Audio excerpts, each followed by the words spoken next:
கேரளாவில் மேலும் ஒருவருக்கு அமீபா மூளை காய்ச்சல் உறுதி செய்யப்பட்டிருக்கிறது. கடந்த சில நாட்களுக்கு முன்பு 9 வயது சிறுமி உயிரிழந்த நிலையில் அவரது 7 வயது சகோதரனுக்கும் அமீபா மூளை காய்ச்சல் உறுதி செய்யப்பட்டிருக்கிறது. ஏற்கனவே இந்த காய்ச்சலால் 8 பேர் சிகிச்சை பெற்று வருவதும் குறிப்பிடத்தக்கது. இது தொடர்பான அண்மை செய்தியை பார்த்து வருகிறோம். கேரளாவில் மேலும் ஒருவருக்கு அமீபா மூளை காய்ச்சல் உறுதி செய்யப்பட்டுள்ளது. இது குறித்தான கூடுதல் தகவல்களை நமது செய்தியாளர் ஹேமலதா வழங்கிட கேட்கலாம். ஹேமலதா, வணக்கம். உங்க விரிவான தகவல்.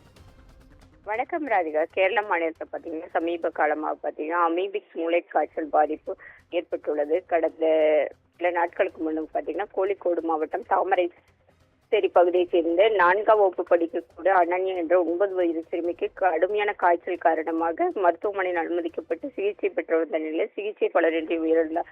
அப்பொழுது அவருடைய மாதிரிகளை பூனே உள்ள வைராலஜி லேப்ல அடித்து பரிசோதனை செய்த போது அவருக்கு இந்த அமீபிக் மூளை காய்ச்சல் இருப்பது தெரியவந்தது. இதை தொடர்ந்து பார்த்தீங்கன்னா தற்பொழுது வரை பார்த்தீங்கன்னா இதுவரைக்கும் மலப்புரம், கோழிக்கோடு மற்றும் வயநாட்டை சேர்ந்த சுமார் 9 பேர் இந்த அமீபிக் மூளை காய்ச்சலால பாதிக்கப்பட்டிருக்காங்க. தற்பொழுது கோழிக்கோடு மருத்துவமனையில பார்த்தீங்கன்னா 8 பேர் இந்த மூளை காய்ச்சல் பாதிக்கப்பட்டு சிகிச்சை பெற்றுட்டு வராங்க. இதுல பாத்தீங்கன்னா 3 மாத குழந்தையும் இந்த அமீபிக் மூளை காய்ச்சலால பாதிக்கப்பட்டிருக்காங்க.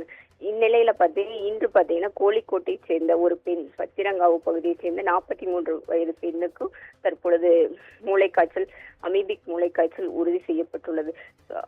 கேரளா சுகாதாரத்துறை தற்பொழுது எச்சரிக்கை விடுக்கப்பட்டு தற்பொழுது தீவிர தடுப்பு பணிகளில் ஈடுபட்டு வருகிறார். மேலும் பாத்தீங்கன்னா இந்த அமீபா பாத்தீங்கன்னா தண்ணீரை வாழக்கூடிய ஒரு உயிரினம். அதாவது இந்த தண்ணீரில் இறங்கும் பொழுது பாத்தீங்கன்னா காது மற்றும் மூக்கு வழியாக சென்று மூளையை அழிக்கக்கூடிய ஒரு உயிரினமாக இருக்கிறதுனால பாத்தீங்கன்னா நீர்நிலைகளில் இறங்க வேண்டாம் என சுகாதாரத்துறை எச்சரித்தது. மேலும் சிலருக்கு இந்த பாதிப்பு இருக்கலாம் சொல்லப்படுகிறது. ராதிகா,